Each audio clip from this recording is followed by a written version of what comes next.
Hey dude, did you hear? New heroes! Nope, I heard. What, you're not excited about new hero monsters? What's the deal? Yeah, it's just I've been burned a couple times, but what are those? These? Oh, these are nothing. You shouldn't be worried about these. And yet I am. They wouldn't happen to be garnets, would they? Yeah, they're garnets. And do they improve the deck's ability to play through things?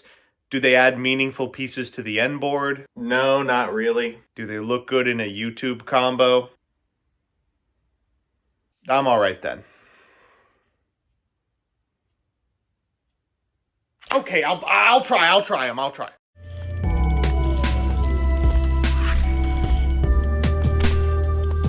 Good afternoon, jank enthusiasts. I'm MBT, and this is 10-minute testing. What do you want me to say? There's hero cards in Maze of Muertos. I'm the hero guy, so I gotta take a look at them. They're fine, but hero as an archetype is failing in so many ways, it's really not worth either of our time to watch me lose to meta with the variation of the same deck we've been playing since pre-COVID. Anyway, here's hero. Hit it!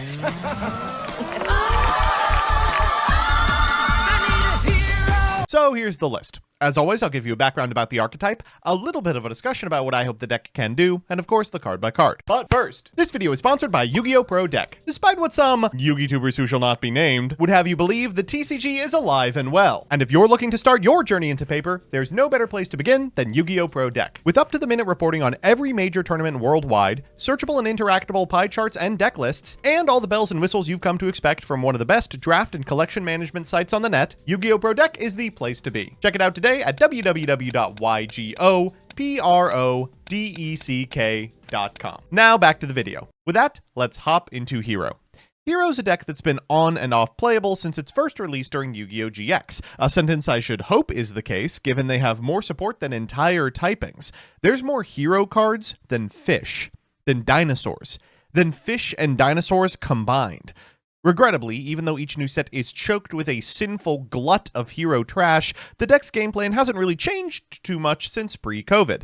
It sets up a wombo combo, usually courtesy of Malicious and Ferris, that ends on some number of cards that read you win the game. Plasma, DPE, Darklaw, Neos Lord, Shining Neos.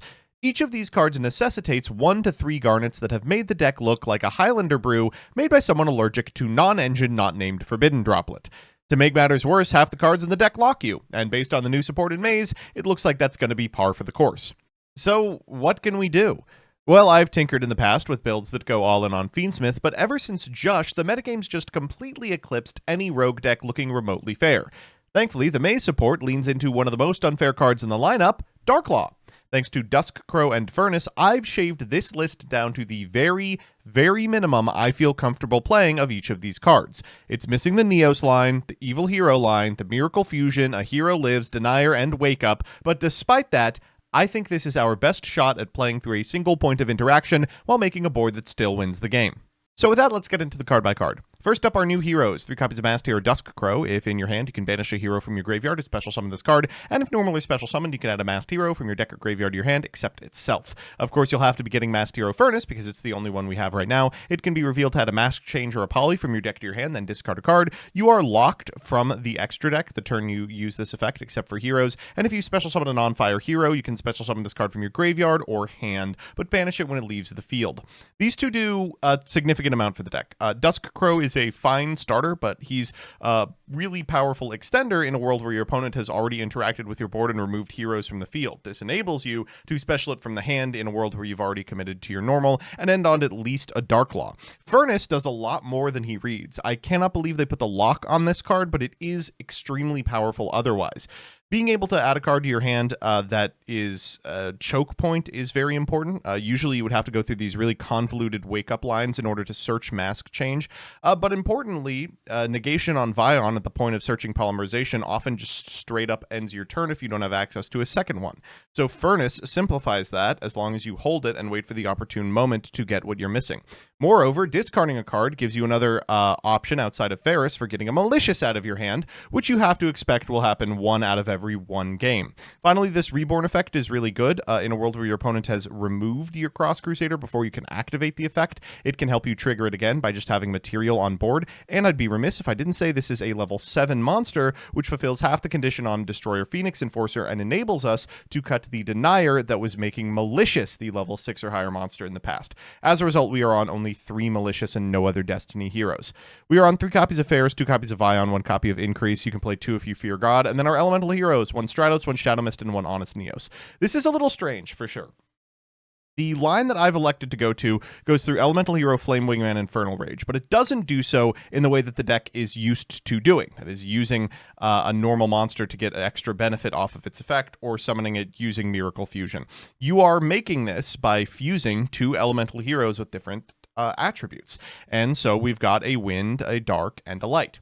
Now, why are we playing 3 in that case? Well, because Shadow Mist is also a really good send. Frequently, you have access to 2 sends over the course of your turn, and if a Malicious ends up in the graveyard courtesy of Furnace or Ferris, you want something to do off of Vion, and Shadow is something, usually something that gets you to another Elemental Hero. They pivot into each other, of course. Being able to summon the Stratos means you get access to Honest Neos or Shadow Mist. Honest Neos has alternative utility in protecting a Darklaw in a world where something like a Dread Decimator is either removed from the field or you never get to it. And honestly, I think that I think it warrants the inclusion. Frequently, this deck will get to a point where you like need a search, but you already have anything, and it's like Honest Neos could be worse.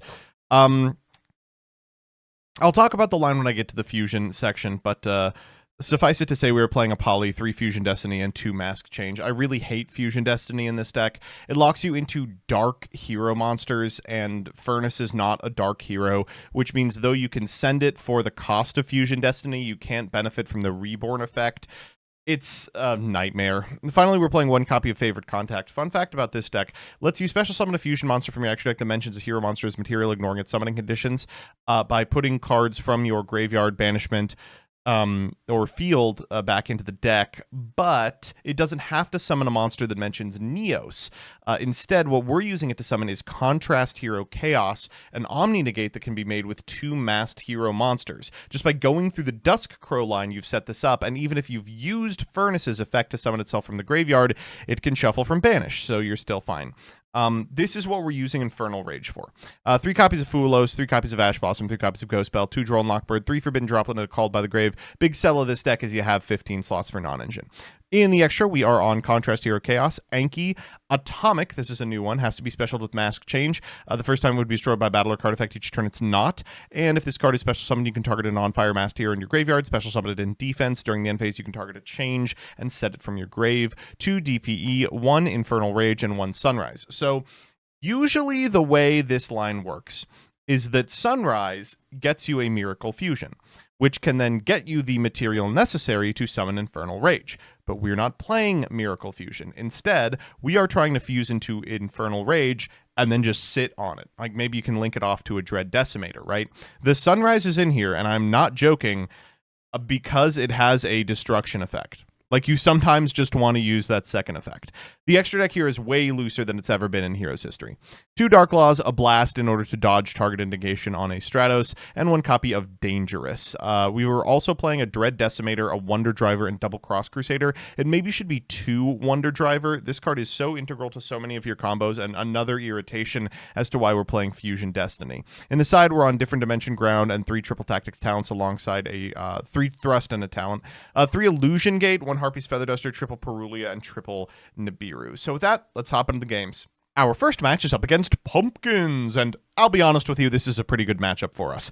Our opponent has 1 piece of non-engine, and we've got a lot of extension. So let's begin with the effect of Ferris pitching as Shadow Mist. We'll activate the effect of the Ferris and the effect of the Shadow Mist in sequence, adding from deck to hand a copy of Stratos and activating Ferris for an increase. We'll increase out itself, and they will go for the Ash Blossom here. That's a good Ash Blossom, but unfortunately for them, we have access to Vion. We'll use it here to send a copy of Malicious, then use its effect banishing the Ferris for a polymerization. From here, we can go to Cross Crusader, use the effect to bring back this copy of Malicious, and then go for Dusk Crow, banishing the Vion in order to activate its effect and grab a copy of Furnace. From From here, we can go for the Furnace in order to grab a Mask Change, then send the Furnace to the yard as we go Cross Crusader, send the Mally. After that, we'll link off for a Wonder Driver, use Polymerization for the 2 elemental heroes in our hand and Infernal Rage, trigger the effect of the Wonder Driver and the effect of the Infernal Rage and the effect of the Furnace, bringing it back to our side of the field and grabbing a favorite contact as we reset this poly. We will go for Malicious and then activate this Polymerization, the Malicious and the Furnace away for a DPE, finally going for a Dread Decimator, activating Malicious for the last copy so we can get a Dark Law in the end phase. We'll target this Malicious, grab a Dark Law, and pass it back to our opponent. We'll begin with a copy of Favorite Contact and draw. We'll shuffle 2 back in order to go into Contrast Hero Chaos. Our opponent's going to begin with a copy of Ectoplasmic Fortification.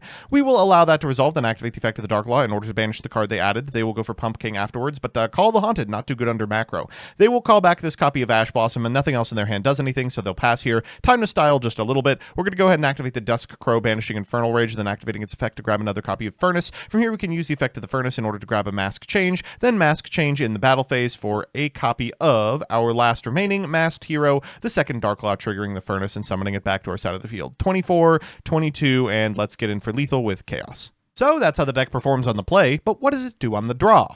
Well, a little less. Our opponent for Game 2 is playing Magnet Warrior. This deck is so cool, I'm happy it's being played, and unfortunately we are going to be on the receiving end of it here. We've got a couple of Forbidden Droplets, which is fine. It will have to be enough. They're going to go for the Fiendsmith line here as we sit through the unskippable Fiendsmith cutscene. They'll go Lacrima, send a copy of Fiendsmith to the graveyard, activate the Engraver, shuffling back an Engraver to get it to their side of the field, then link them off for a copy of Sequence. Sequence effect here, they're going to shuffle 1, 2, and grab themselves a Lacrima, activate the Creamer's effect to bring back the Fiendsmith, and then of course they will have access to a Wave King Caesar before they go for anything. Down comes Beta, then afterwards we'll activate the effect of Sigma Minus in order to fuse into Plasma Magnum. That will grab them the Quick Play spell, and Magnet Bonding will get them to a Plus Minus. They'll activate the Linear Conduction Magnum to send Sigma Plus, summoning back this copy of Epsilon and sending an Omega. They'll bring back the Sigma Plus and overlay for Gallant Granite, whose effect they will use in order to grab Researcher. From here they're going to link off for the motherfucker that reflects the physical and increase its attack before summoning out the Adamancipator Researcher and finding off the top. Oh man, a 3. All right, well, that's going to get to their side of the field, after which they will be able to Synchro Summon into a Naturia Beast. Omega Plus is part of the end board, and they can use the effect of Plus Minus to cycle itself back. We'll draw for turn, and that's a little late, but it still should be okay. We'll go Ferris, they let it resolve. We'll go Ferris, they go Stone Trooper, and we will chain Forbidden Droplet, sending absolutely everything to negate everything on the board that matters. From here, we can set Increase, Normal Summon the Stratos, activate the effect, and grab from deck to hand a copy of Dusk Crow. We'll use Increase to summon itself, then activate its on-field effect in order to grab a Vion. Vion here is going to send from deck to graveyard a copy of Malicious, then we'll use this effect to nab a Polymerization. We're going to go for Malicious here, summoning it to our side of the field, and then afterwards we'll make a Cross Crusader, summoning the Malicious that we sent. They will go spell here, but that's not too big of a deal because we still have a Malicious in deck. We'll summon the Malicious, then afterwards they will lay down the Rock. Oh man, still a frustrating card to have to deal with. We'll take 12 here. Afterwards we're going to go for the effect of the Increase to set it in our back row. We will go for Dusk Crow. We'll activate its effect in order to grab Furnace, then Furnace's effect in order to grab Mask Change. From here we can activate Mask Change, targeting the Dusk Crow to end on a Dark Law and summon back the Furnace for defensive possibilities on our opponent's turn. They'll go to the main phase and normal summon this copy of Guardian. They'll go Magnet Bonding afterwards to perform a fusion summon. Fuse these two away for a Conduction Warrior Plasma Magnum. That will grab them a card to hand. We'll chain Dark Law. They'll chain Guardian. We'll chain Increase, sending the Dark Law so we can wall up for our opponent's turn. This Increase will summon from our deck our last remaining copy of Vion. We'll activate the effect in order to send a copy of Shadow Mist and grab from deck to hand a Dusk Crow for our next turn. They will go Engraver, and they are pretty close to lethal here. They still have to figure out a way to out the token. They're going to go for the effect of the Conduction Warrior Plasma Magnum into Beta the Electromagnetic Warrior in order to grab Sigma Minus. They'll activate the effect, and Flux Oschenfeld, bounce the token, just wins the game here. Okay, well, good one. So it's time for Game 3, and you know what that means, a best of 3 versus meta. Our opponent's on Vanquished Soul Canine, an increase in the opener. All right, we're going second. Some things never change. Our opponent's going to begin with Noroi, and summon from the deck a copy of Yokel. Yokel will grab from deck to hand a copy of Lantern, and then they're going to overlay for a Ripper, turning off the Ghost Bell and Haunted Mansion. No big deal. The Forbidden Droplet is always our way out here. They're going to go for the effect of Lantern, summoning back this Yokel, then the Lantern effect for a Case for Canine. Afterwards, they will stake their soul in order to summon from deck a copy of Mad Love. Mad Love triggers in order to grab the field spell, and down comes Vanquished Soul Start. Case for Canine comes up next. They're going to grab a copy of Lupus, then activate Heavy Burger in order to return return it to the hand, using its effect to draw a card and ripping off the top a raisin. Pretty good. They will add from deck to hand a Holly Sue, finally going for Rock of the Vanquisher, and then overlaying for a Nash Knight into a CXC's Nash Knight into a copy of Umbral Horror Masquerade. Finally, they're going to go for Holly Sue and proceed to the end phase, at which point they will use the effect of the Holly Sue in order to summon a Raisin from deck, trigger the effect of the Raisin in order to grab a Xiaolong, then activate the Vanquish Soul start for a Snow Devil, pitching 2, including the Lupus. Kind of cute. All right, we'll go for Furnace. That's a good draw. They'll go Ripper. We will dump our entire hand here to negate Holly Sue and Masquerade and Ripper. And next we will grab and pitch a Mask Change. Unfortunately, we needed one more card in hand for this to super matter. We'll go Ferris here, setting a Malicious, which is nice, but doesn't beat the Caesar Valius. We will go for the Ferris effect in order to set a copy of Vion, because we sent the increase earlier. We will go Cross Crusader. They will go Caesar Valius, but that's in response to the Cross Crusader, so we still get Malicious. We'll go Battle, take a lot of damage, then trigger the effect of the increase in Graveyard. In main 2, we will Malicious out, then activate the effect of the increase, pitching the Malicious in order to activate its effect, and summon from deck a Vision Hero Vion. We can use Vion here to send a copy of Shadow Mist, and Shadow Mist in order to grab from deck to hand a Dusk Crow. Unfortunately, our opponent, knowing we can't get to Poly, will go ahead and activate the Snow Devil now, blowing up the entire field. We don't have much we can do here. We'll go Dusk Crow, activate the effect for a Furnace, and then afterwards we'll use Mally to bring itself back and just scoop. So it's time for game 2, and this is a pretty good hand, but unfortunately folds to the one piece of non-engine it looks like our opponent has. We'll go Ferris, pitch Furnace. We're going to set a copy of Increase, activate Increase, send this Ferris, activate the Increase effect, and ooh, Ash Blossom. Okay, we can still do some stuff. We're going to go Dusk Crow here, summon it to our side of the field, activate the effect in order to grab a copy of Furnace. Then we can Furnace from hand in order to grab a Mask Change, pitch the Furnace into Mask Change, send the Dusk Crow, which not only summons Dark Law, but gets Furnace back on our side of the field. From here, we can link off for a Wonder Driver, set a card, and pass turn. In our opponent's first action, the Stake Your Soul, we can activate Favorite Contact in order to shuffle back 2 monsters to go into Contrast Hero Chaos, and then at Point of Resolution, we can trigger the effect of the Wonder Driver and the Furnace, both to wall up and to reset this copy of Mask Change. Our opponent will go Battle to contest the Dark Law. We get Increase here, but that's a Cold Comfort. Because we've used a Graveyard effect, Izuna is now online. We will negate it with our Contrast Hero Chaos, because it turns off our board, into Vanquish Soul start. Things were never going to go particularly well for us, I'm realizing. Case for K9 comes out for Lupus. They'll use Caesar Valius, revealing all 3 in hand, and they'll pop the Increase to go into Rock of the Vanquisher and activate its effect in order to summon out a Raisin. Raisin here is going to grab from deck to hand a copy of Holly Sue. They'll use Lupus afterwards, then overlay for a Ripper, activate the Ripper effect in order to grab something to reveal with Yokel. They will Yokel effect, revealing the Holly Sue, then Yokel on field in order to grab from deck to hand another Izuna, as Holly Sue reveals an Earth and a Dark to take our copy of Wonder Driver. They will banish our last remaining back row, here the Mask Change, on their way to Nash Knight in order to take the Contrast Hero Chaos, this time going for CXC's Nash Knight,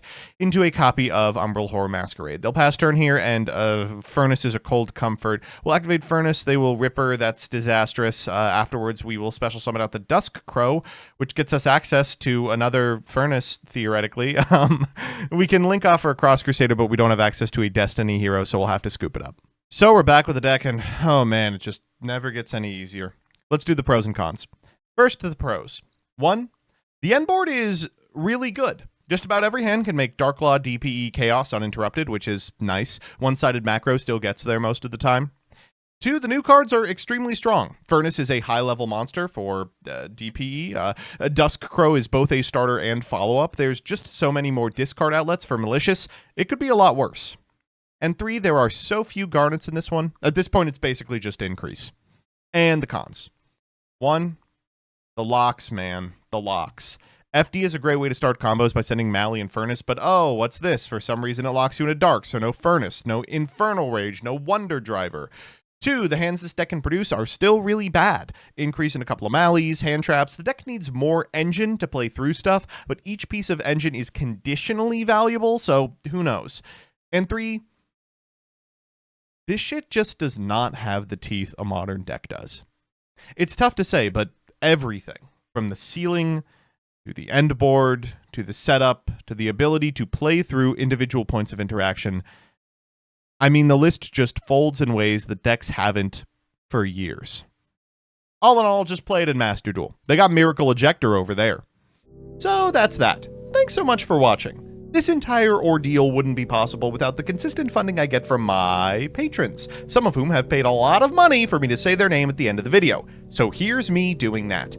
Absolutely Fran, Elena Tincher, Allison Elliott, Ally, APK Pearly Tier 0, Brett Henry, Broski TCG, Cap, Cool Name, Dark Rebel XYZ, DJ Elefante, El Gravo, Emiliano Deverio, NB Adams, Fabrizio Petroli, Hergalicious, Jackie Z, James Place, JP, Cole Offline, Creature, Legal Rights, Lucas Rosas, Luis Hernandez, Master Key 090, Matthew M. Durezzo, MBT Hablando en Español, MBT Plema Dolce, Mike Carlotti, N54 Lionheart, Nacho, Pombo, Pyramid Artisan Field Cloths and TCG Accessories, Rancer My Thing, Rohan Doge, Rose Lapine, Serpentax, Shifter.mp8, Sly Ninja 43, Susie's Strongest Soldier, Troy Says By Erasure Is Gay, Uznik, Yuki Kazami, and Zircon Sun.